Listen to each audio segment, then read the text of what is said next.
Hello everyone, and welcome to another Hearthstone Herald issue. Today is Friday Deck Day, and we are going to look at a deck that I made for the Warlock. Now, this is a deck that is not your typical Warlock deck, but I wanted to make something that is articulated around the hero power. I always like to think of the hero power as something you really have to use. And the big problem with the Warlock is that, well, when you use your power, you hurt yourself a lot, and you end up being killed by the opponent if you don't have means to actually restore health. And there's plenty of things to restore your health in the game, and that's what I like about this idea. The first thing I want to look at here is to have those allies that, those minions that come into play and restore health to my hero. And so there's several of them. I didn't take all of those minions. There are some, there's like the Witch Doctor that I did not put in this deck. Originally I put it there, and then it turned out that it wasn't working so well, and I really wanted to get some other cards in the deck.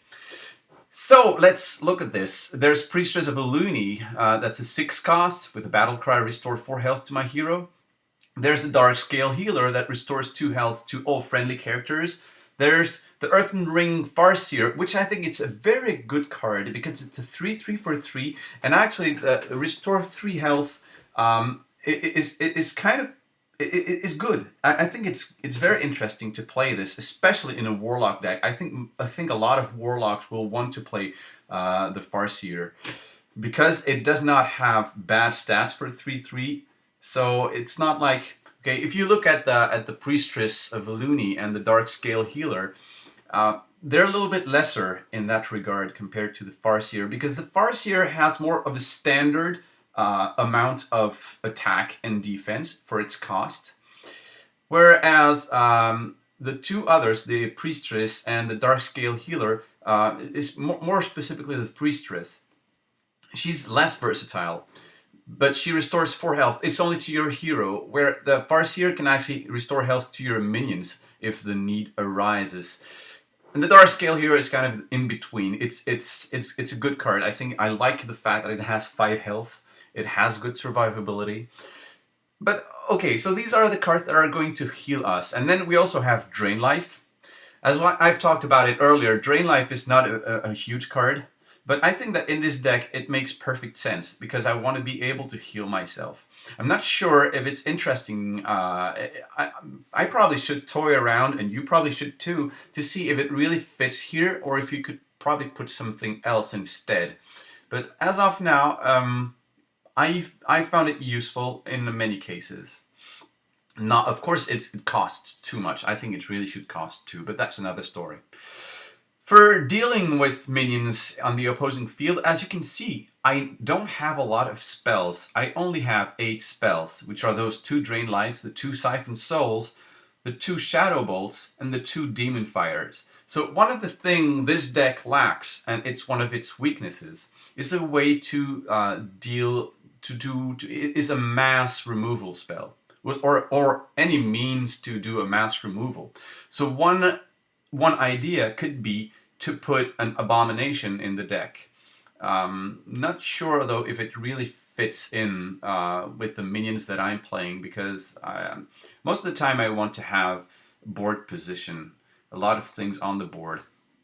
Another card I put in there is Summoning Portal. I think it's amazing. It's really an amazing card. The more I play with it, the more I think it's interesting. Now, the big problem, however, is at some point you're going to lose steam, right? And that's why this is extremely important to have in this deck, because I'm almost going to use my hero power every turn. Every turn I use the hero power. And the fact that the cost reduction of the Summoning Portal actually allows me to use my hero power and summon minions. And if I have 2 Summoning Portals in play, it becomes really huge, really huge. The Young Priestess is a very interesting turn 1 drop. I think it's actually also a very interesting turn 2 drop. If I have a Voidwalker turn 1 and then turn 2 I can play a Young Priestess, it's going to buff my Voidwalker. I have quite a few demons. I have Voidwalkers, Blood Imps, Flame Imps. I can use Flame Imps because I can heal myself back so they don't hurt me that much. I of course use Pit Lords because I can heal myself back. And the Blood Imps are more there for utility, to make my minions actually last longer, to make them have more board presence. It's not necessary to play him. You can definitely choose to play something else instead. One possible choice would be to play a Shield Bearer, but you could also probably play something that will help you deal more with the board, like Hellfire or something like that. I don't like Hellfire too much because it hurts my minions a lot. Though the Dark Scale Healer is actually there, it can actually offset this problem, but a lot of my minions have only 3 health. So that's one of the little problems I have with Hellfire, it deals with my board as well. So because I have so many demons, I can easily play Demon Fire.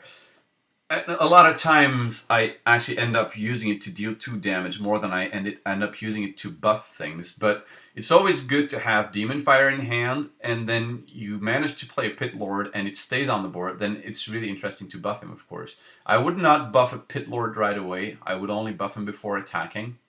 Whereas a turn 1 Voidwalker and turn 2 Demon Fire is also a very interesting play. However, you cannot really rely on buffing the Blood Imps because you have to attack with them, and since they have stealth, this is the reason why they're useful, and you can't target them with Demon Fire. The Flame Imp is an interesting play as well. You can put him on the board on turn 1, then attack on turn 2, and then play the Demon Fire. You cannot play the Demon Fire before you attack, but then it does become a 5/4, and at that point it is a big threat to your opponent. I really like Defender of Argus in this deck. Actually, most of the time my opponents will not worry too much about the summoning portals. I've noticed this. People don't actually want to deal with the summoning portal because once it's out, you start actually getting a lot of minions out, and your opponent will have more problems with those minions than it has with summoning portal. So they really will have to choose between, okay, do I want to get rid of this long-term advantage for my opponent, or do I want to get rid of the real short-term threats? That's one of the reasons it survives. Note that it's not a demon, so you cannot Demon Fire on summoning portal. It's important to note. And then the last things I put in there is the Molten Giant. I think it fits amazingly in this deck because with all the healing power I have, I can easily let myself go down in health for a little while and use my hero power to get more damage on me, and then I can get the Molten Giants on the field and play my healings. And it works wonders. Really, it's really nice. It has nice synergies. So this deck, I think, works probably very well against warriors, against hunters, against rogues. I think it has much more problems against mages and against shamans and against paladins, because those 3 classes have a lot of ways to deal with the board, like to rip the board apart. And so I don't think it's gonna fare well against mages. But and then there's the mirror match against the Warlock. I think a lot of Warlocks might be overthrown by this deck in the mirror match, because Warlocks really lack mass removal, and that's one of the big problems in my opinion with Warlocks. So let's see, maybe we can play a game with this deck and see how it turns out. And that's gonna be, I didn't do any Thursday playday, so we're gonna do a Friday Thursday playday, right? And it's gonna be with this deck, and we're gonna see how it turns out.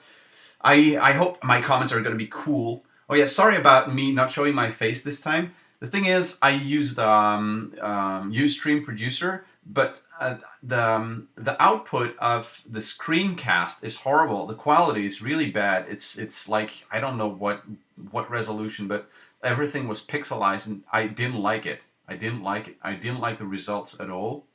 So I need to find some other solution, or to figure out if any one of you knows how to use Ustream, and if they know how to increase the resolution of the screencast. I would be very interested. Okay, so now let's move on to Playday.